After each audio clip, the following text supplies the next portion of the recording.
Today we will start a new chapter, that is chapter number 2. Okay. So first of all, chapter का नाम है solutions. Okay. The name is solution. So first of all, starting from its basic introduction, what is called solution? So in 11th science you have already studied mixture has mainly two types, homogeneous mixture and heterogeneous mixture. So उसमें जो homogeneous mixture था उन सभी को solution कहा जाता है. हमारे माइंड में ये होगा कि सर सॉल्यूशन का मतलब है लिक्विड, लेकिन ऐसा नहीं है. लिक्विड स्टेट में भी सॉल्यूशन होता है, सॉलिड में भी होता है और गैसियस स्टेट में भी होता है. तो first of all we will see define what is solution. So very simple, solutions are homogeneous mixture of two or more than two components. Okay, हम definition form में लिख सकते हैं, लिखेंगे when two or more substances mix together and forms homogeneous mixture, it is known as solution. फिर से एक बार, definition form ऐसा है, when two or more substances or components mix together and forms homogeneous mixture, so it is known as solution. उसे solution कहा जाता है. Okay, लेकिन आपको पता है homogeneous mixture का मतलब होता है it is the composition and properties are uniform throughout in the mixture. Homogeneous mixture का मतलब है कि जिस मिक्सचर में composition और property पूरे solution में यूनिफॉर्म होनी चाहिए. So लिखा है by homogeneous mixture we can mean that its composition and properties are uniform throughout the mixture. Okay. First thing is that. Second, what are the components of solution? So बच्चों, solution उसके main दो components होते हैं. First is solvent and second is solute. So solvent किसे कहेंगे? तो हम कह सकते हैं कि the component that is present in the largest quantity is known as solvent. The component that is present in the largest quantity is known as solvent. जिस component की present largest quantity में होती है उसे solvent कहेंगे. Okay. और आपको पता है कि हमें proportion से ही पता चलता है कि उसमें solvent कौन है, solute कौन है. Second definition, one or more components present in the solution other than solvent are called solute. One or more components present in the solution other than solvent are called solutes. मतलब solvent के अलावा जितने भी एक या ज्यादा components हैं उन सभी को solute कहा जाता है. So what is the definition of solvent? The component that is present in the largest quantity in the solution is known as solvent. Second thing, one or more component present in the solution other than solvent are called solutes. Okay. और इतना ही नहीं, इसके साथ साथ fourth point है what is binary solution. Binary solution किसे कहा जाएगा? तो आप लिख सकते हो the solution in which only one solute and one solvent is present, that solution is known as binary solution. मतलब जिस solution में एक ही solvent हो और एक ही solute हो तो उनसे जो solution बने उसे कहेंगे हम binary solution. तो इंट्रोडक्शन में आपको 4 डिफाइन याद रखनी है. What is solution? Second, what is solvent? Third, what is solute? And fourth, what is binary solution? Okay, it consists of only two components. Now next topic is that classification of solution on the basis of physical state. Physical state के हिसाब से solution का classification. सो बच्चों, physical state के हिसाब से जो solution सोचें तो 3 टाइप्स ऑफ सॉल्यूशन है। आप जानते हैं solid solution, liquid solution and gaseous solution. What is called solid solution? सीधी बात है, जिस सॉल्यूशन में सॉल्वेंट सॉलिड होगा, सॉल्वेंट सॉलिड होगा उसे सॉलिड सॉल्यूशन कहेंगे, सॉल्वेंट लिक्विड होगा लिक्विड सॉल्यूशन कहेंगे, और गैसियस होगा तो गैसियस सॉल्यूशन कहा जाता है। तो कोई भी सॉल्यूशन में 2 मेन स्टेप्स होते हैं, first is solute and second is solvent. So solvent और सॉल्यूट के हिसाब से टोटल 9 टाइप्स देखने को मिलती है। मैं ये क्वेश्चन उल्टा पढ़ाऊंगा आपको रिवर्स में, because they are also reverse. Okay, first of all solid solution में बच्चों 3 टाइप्स होती है। सॉलिड सॉल्यूशन, उसकी 3 टाइप्स होती है, solid in solid, liquid in solid, gas in solid. Solid in solid type of solution, उसमें example है ornaments का, copper dissolve in gold. Okay, copper dissolve in gold, तो इससे ऑर्नामेंट्स बनेंगे। उसके एग्जांपल और दें तो उसमें आएगा ब्रास, जिसमें होता है कॉपर प्लस जिंक। फिर होता है ब्रॉन्ज, जिसमें कॉपर प्लस टिन होता है। जो आप पता होगा एथलेटिक्स में ब्रॉन्ज मेडल होता है। Bronze is not title, it is alloy name. Okay, तो ब्रास में कॉपर प्लस जिंक, और ब्रॉन्ज में उसमें आएगा कॉपर प्लस एसेंट, जिसको टिन कहते हैं। ओके, तो कोई भी एलॉय ले लो तो वो हो गया solid solution. Now liquid in solid, उसमें आएगा एमालगम of mercury with sodium, एमालगम of mercury with sodium, that is called liquid in solid type of solution. Liquid in solid type of solution उसे कहेंगे एमालगम of mercury with sodium. Actually sodium metal में mercury add करके solution बनाया जाता है। मैंने आपको बताया था जब भी केमिकल प्रोसेस में वाटर के साथ या अल्कोहल के साथ सोडियम की रिएक्शन हो तो वो एक्सप्लोसिव होती है, और इसलिए रेट ऑफ रिएक्शन घटा करके नॉर्मल मोड में रिएक्शन करनी हो तो साइड पे मर्क्यूरी होना जरूरी है। इसलिए एमालगम of mercury with sodium, that is called liquid in solid type of solution. जैसे आपको बताऊं, जिंक मेटल को HCl में डालोगे तो वाइगरसली हाइड्रोजन गैस प्रोड्यूस होगा और ZnCl2 बनेगा, और छोटा सा विस्फोट भी होता है उसमें।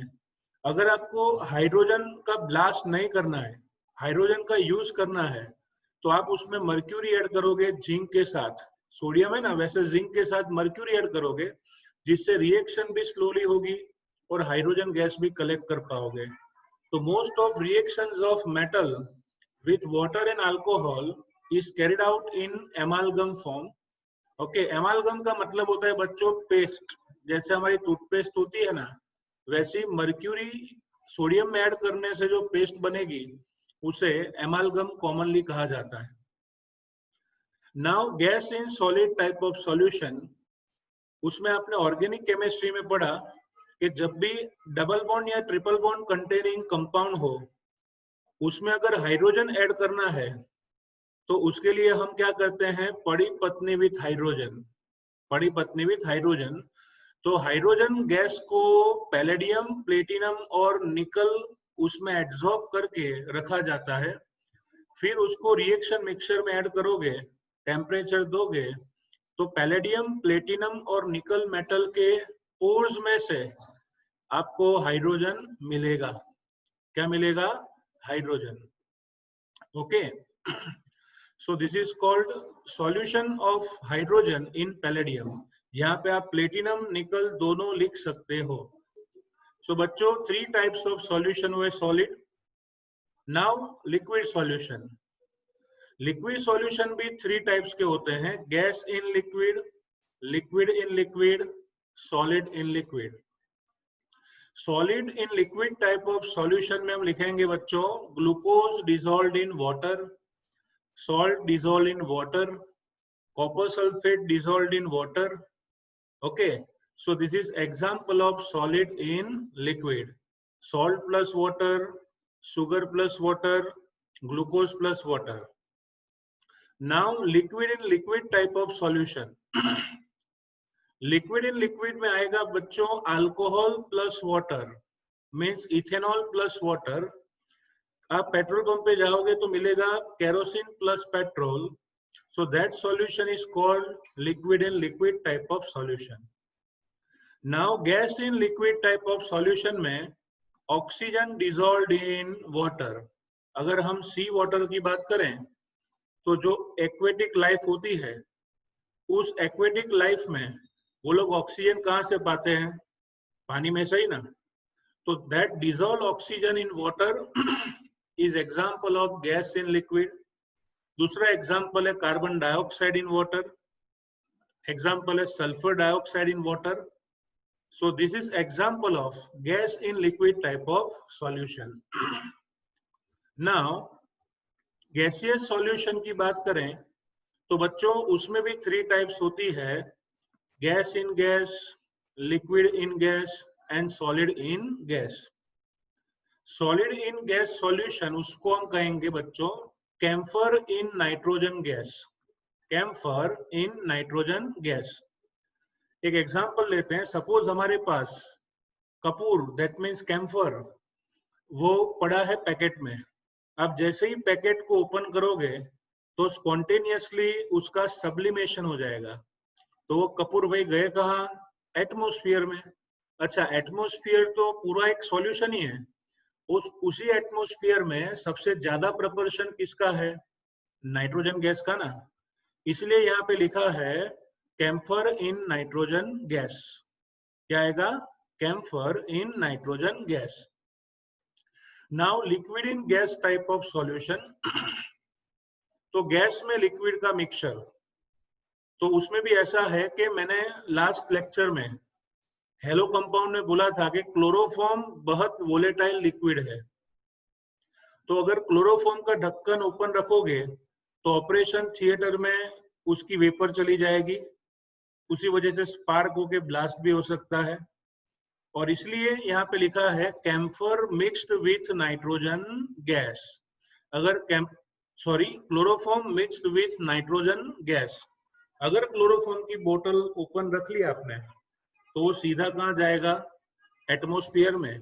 और एटमॉस्फेयर का सॉल्वेंट कौन है? नाइट्रोजन. हमारे एटमॉस्फेयर में सबसे ज्यादा प्रोपोर्शन किसका है? नाइट्रोजन का. और इसलिए लिखा है chloroform mixed with nitrogen gas. दूसरा भी एग्जांपल दे सकते हैं लिक्विड इन गैस का, जैसे moisture in air, moisture in air और nitrogen gas. Okay. And last में गैस विथ गैस, तो उसमें हमारी मिक्स्ड एयर एग्जांपल है. मतलब ऑक्सीजन जो है और नाइट्रोजन हमारे एटमॉस्फेयर में ऐसे घुले हुए हैं जैसे होमोजेनियस मिक्सचर बना हो. भले प्रोपोर्शन डिफरेंट हो सकता है, लेकिन हमारी mixed air, atmospheric air is example of gas in gas type of solution. So on the basis of physical state, solution is classified in mainly 3 types: solid, liquid and gas. Short में आपको याद कराऊं तो ऐसे याद रखेंगे: solid in solid, alloy; liquid in solid, amalgam; gas in solid, so Padipatni with hydrogen; solid in liquid, glucose plus water, salt plus water, sugar plus water; liquid in liquid, alcohol plus water, petrol plus kerosene, benzene plus toluene; gas in liquid, so oxygen dissolved in water, carbon dioxide dissolved in water, which is called soda water, now gaseous solution में solid in gas, तो camphor in air nitrogen gas, liquid in gas तो उसमें कहेंगे moisture plus nitrogen gas, chloroform plus nitrogen gas, and gas in gas तो उसे कहेंगे mixture of oxygen and nitrogen, that is example of gaseous solution. तो बच्चों physical state के हिसाब से सॉल्यूशन की इतनी टाइप्स होती है। Okay, you have already know in the first lecture of demo. Okay, now our next topic is expressing concentration of solution. Okay, expressing concentration of solution. तो बच्चों concentration का मतलब क्या है? concentration का मतलब सिंपल होता है कि कोई भी सॉल्वेंट में सॉल्यूट कितने प्रपोर्शन में है उसे कहेंगे meaning of concentration. Okay, the proportion of solute in the solution is known as concentration of solution. Okay, इसलिए लिखा है the composition of solution can be described by expressing its concentration. Okay, composition का मतलब है proportion of solution can be described by expressing its concentration. Okay, the latter can be expressed either qualitatively or quantitatively.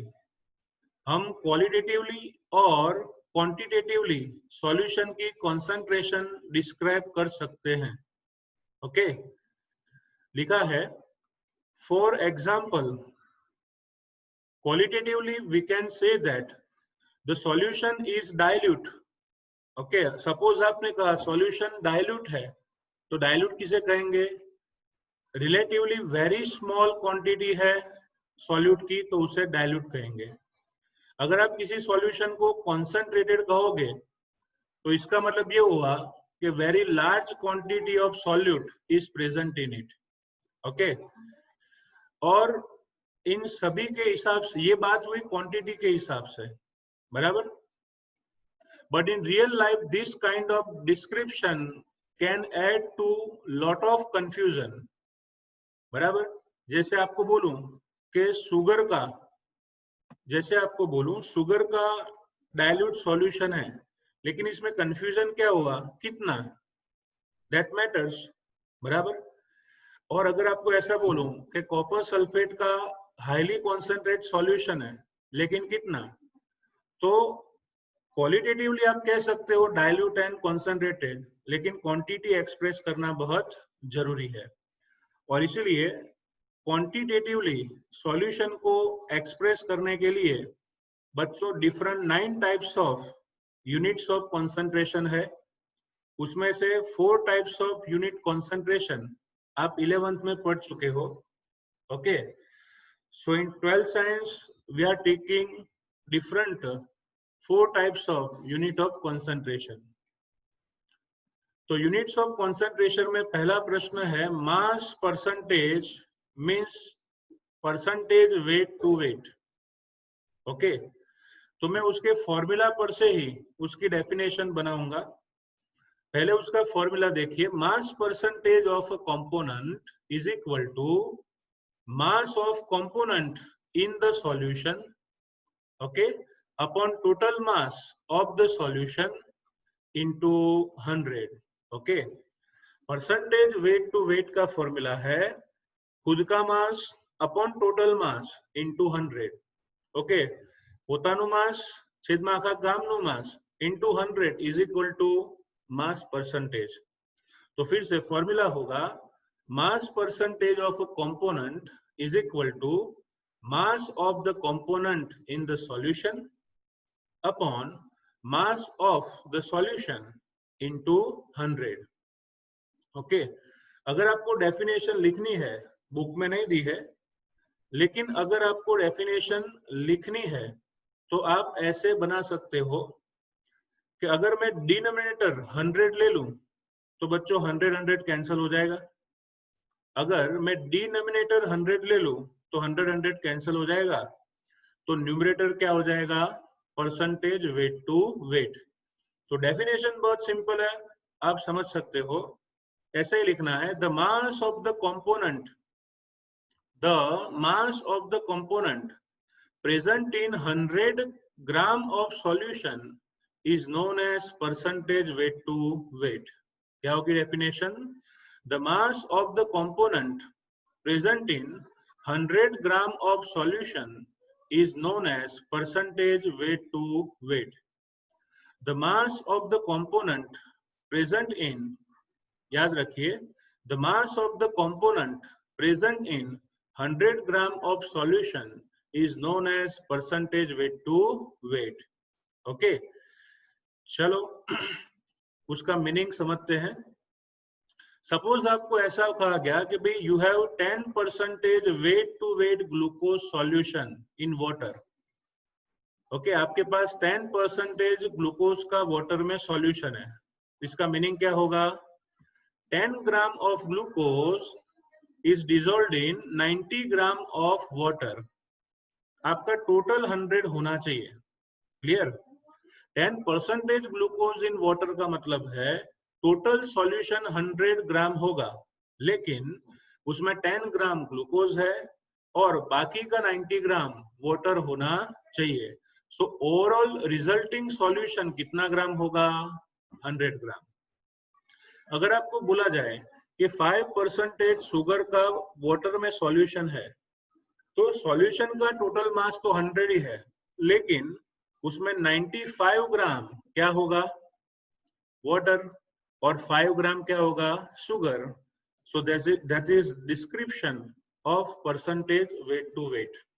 Okay, इसके साथ साथ note करने की बात है कि generally mass percentage is used in industrial chemical applications।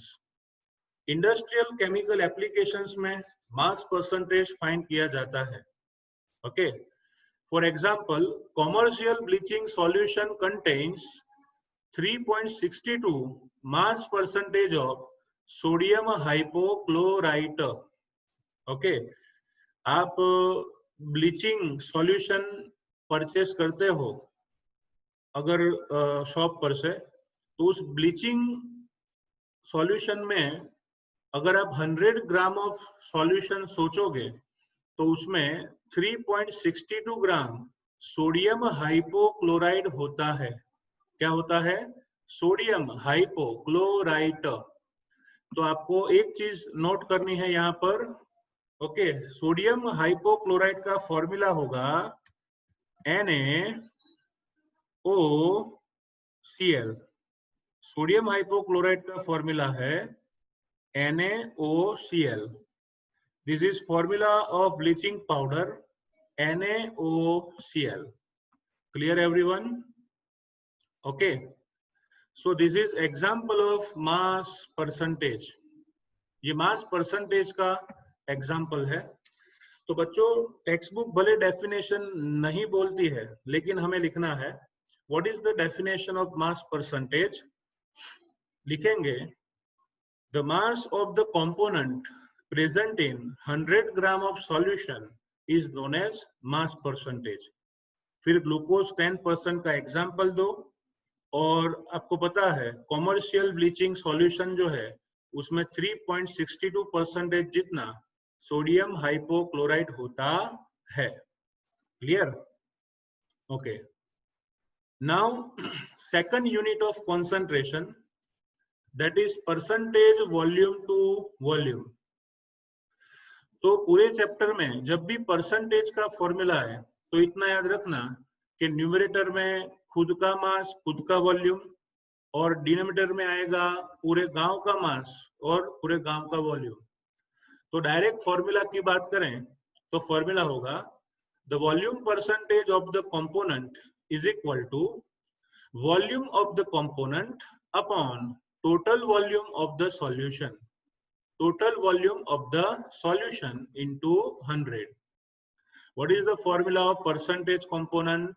Is equal to volume of the component upon total volume of the solution into 100। ओके, same formula है, यहाँ मास कर दूं तो W/W का फॉर्मूला हो जाएगा। ओके, तो finally percentage V/V is equal to volume of the component upon total volume into 100। अगर मुझे डेफिनेशन लिखनी है तो बच्चों डेफिनेशन ऐसे बनाएंगे, अगर मैं डिनोमिनेटर वापिस यहाँ 100 ले लूं तो 100 कैंसिल हो जाएगा। क्लियर? तो अगर 100 कैंसिल हो जाता है, हियर 100 कैंसिल हो जाता है, तो बच्चों डेफिनेशन होगी the volume of the component present in 100 ml of solution is known as percentage V/V। Very simple. What is the formula of volume percentage? Definition क्या होगी इसकी? The volume of the component present in 100 ml of solution is known as percentage volume to volume। क्या होगा? percentage volume to volume। Now we will see some examples। Okay, for example 10% ethanol solution in water, it means 10 ml of ethanol is dissolved in water such that the total volume of the solution becomes 100 ml। Clear? 10% ethanol solution, इसका meaning ये निकलता है कि 10 ml of ethanol is dissolved in water such that the total volume of the solution is 100 ml। Okay, total volume कितना हो जाएगा? 100 ml। तो उसे कहेंगे 10% इथेनॉल सॉल्यूशन। हमारी बुक में क्लेरिफिकेशन नहीं किया है, लेकिन आपको बता दूं 10% इथेनॉल का मतलब ये है कि 10 ml जितना इथेनॉल है, रिमेनिंग 90 ml जितना क्या होगा? वाटर। तो ओवरऑल वॉल्यूम क्या होने वाला है? 100 ml। आप ऐसा भी कह सकते हो, क्योंकि यहाँ पे दोनों फिजिकल क्वांटिटी सेम है और वो वॉल्यूम है। ओके, तो लिखना टेक्स्ट बुक का ही है। टेक्स्ट बुक में लिखा है 10% ethanol solution in water, it means 10 ml of ethanol is dissolved in water such that the total volume of the solution becomes 100 ml। Okay, चलो एक एग्जांपल लेते हैं।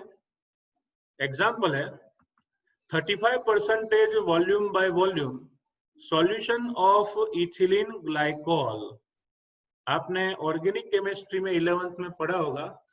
इथिलीन ग्लाइकोल का फॉर्मूला होता है बच्चों CH2CH2OH। What is the formula of ethylene glycol? The formula is very simple. आप यहाँ पे देख सकते हो व्हाट इज द फॉर्मूला, सिर्फ नॉलेज के लिए है। यहाँ आएगा बच्चों CH2। ओके, पहले CH2 आया, फिर वापिस क्या आएगा? CH2। Okay, so this is also CH2। और यहाँ पे दोनों जगह पे OH फंक्शनल ग्रुप आने वाला है। दिस इज OH, और सेकंड कार्बन पर भी आएगा बच्चों OH। सो आपको पूछा जाए इथिलीन ग्लाइकोल का स्ट्रक्चर क्या है, तो आपको याद रखना है CH2CH2OH। क्लियर? अगर उसका IUPAC नेम पूछे तो वो क्या आएगा? उसका IUPAC नेम होगा बच्चों इथेन 1,2 डायोल, क्योंकि दो OH ग्रुप है ना, तो नाउन होगा इथेन 1,2 डायोल। ओके, तो लिखा है 35% volume to volume solution of ethylene glycol and antifreeze is used in cars for cooling the engine। Okay, engine को कूल करने के लिए यूज किया जाता है। At this concentration, the antifreeze lowers the freezing point of water to 255.4 Kelvin। अगर इतनी concentration का कूलेंट है तो -17.6 अप्रोक्सीमेट -18 डिग्री सेल्सियस तक टेम्परेचर फ्रीजिंग पॉइंट का डाउन ले जाता है। तो आपको लगेगा सर ये क्या माजला है एंटी फ्रीज। तो आपको बता दूं, हर एक कार में एक इंजन कूलेंट होता है जिसको हम रेडिएटर कहते हैं, कार का रेडिएटर। उस कार के रेडिएटर में जनरली वाटर भरा जाता है और थोड़ी मात्रा में इथिलीन ग्लाइकोल। तो जिन कंट्रीज में टेम्परेचर 10 डिग्री से नजदीक हो या उसके ऊपर हो, उनको ज्यादा इथिलीन ग्लाइकोल की जरूरत नहीं है। लेकिन अगर मैं आपको बताऊं, एंटार्कटिका जोन में गए आप, वहां पे ऑलरेडी टेम्परेचर -5 से -20 के आसपास होता है, बराबर। अब होगा क्या, अगर आप वहां पे सिर्फ कूलेंट में वाटर यूज करोगे तो वाटर तो -डिग्री सेल्सियस पे फ्रीज हो जाएगा। तो रेडिएटर का जो वाटर है वो फ्रीज हो गया, तो वो मोशन में नहीं रहेगा। मोशन में नहीं रहेगा तो इंजन कूल नहीं होगा, एटलीस्ट स्टार्ट भी नहीं होगा इंजन, बराबर। तो सिर्फ वाटर वो लोग यूज करेंगे, बिल्कुल चलेगा नहीं। इसीलिए उसमें इथिलीन ग्लाइकोल का ऐसा 35% वॉल्यूम टू वॉल्यूम सॉल्यूशन रखा जाता है। आपको इस चैप्टर में आगे पढ़ाऊंगा मैं कि अगर आप सॉल्यूशन बनाओगे तो फ्रीजिंग पॉइंट डिक्रीज होगा। If you are making solution, so freezing point decreases. तो आपने क्या किया, 35% इथिलीन ग्लाइकोल को वाटर में ऐड किया, तो वाटर का फ्रीजिंग पॉइंट कितना था, 0। उससे सीधा डिक्रीज हो गए, कितना हो जाएगा, अप्रोक्सीमेट -18 डिग्री सेल्सियस। मतलब जब तक -18 डिग्री सेल्सियस नहीं होता है तब तक वो कूलेंट फ्रीज होगा नहीं। और अगर कूलेंट फ्रीज नहीं हो रहा है, बराबर, तो हमारा काम निकल गया। यहाँ पे इंजन में सॉल्यूशन घूमता रहेगा और कूलेंट का काम करता रहेगा। तो this is the work of anti freeze. Okay, हमारे यहाँ पे 35% की रिक्वायरमेंट नहीं है, एटलीस्ट हम 15% भी देखें तो उसमें इजीली हमारा काम निकल जाता है। तो दिस इज एंटी फ्रीज, जो कार में कूलिंग करने के लिए यूज किया जाता है। यहाँ पे दिया नहीं है, लेकिन कूलेंट को जिसमें रखा जाता है उसे जनरली रेडिएटर कहेंगे हम। ओके, तो this is extra example of percentage volume to volume. तो बच्चों यहाँ पे हमने 2 एग्जांपल देखे कॉन्सेंट्रेशंस के, mass percentage and volume percentage. Okay,